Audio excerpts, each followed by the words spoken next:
صدقہ خیرات کرنا وہ عمل ہے جس سے اللہ مالک انسان کے گناہوں کو دھو دیتا ہے۔ اور یاد رکھنا، اگر اللہ ان گناہوں کو معاف نہ کرے تو قیامت کے دن بہت بڑی ذلت اور رسوائی کا سامنا۔ اگر یہ گناہ ویسے کے ویسے میرے اور آپ کے پلڑے میں رہے، آج تو چھپ چھپ کے اندھیروں میں، بیابانوں میں، سمندروں میں اتر کے گناہ کرتے ہیں۔ یہ گناہ اگر ایسے کے ایسے رہے تو یاد کرنا ایک دن آئے گا جس دن یہ گناہ انسانوں کے سامنے کر دیے جائیں گے۔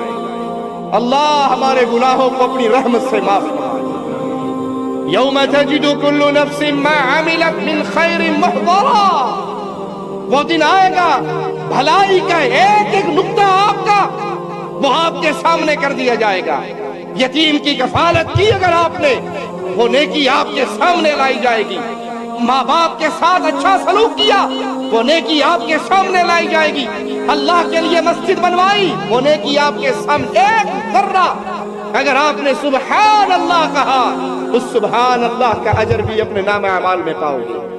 وما عملت من سوء، اور جو گناہ کا کام کیا، جتنی بار زندگی میں داڑھی شیو کی، ہر بار کا یہ گناہ آپ کے نام اعمال میں ہوگا۔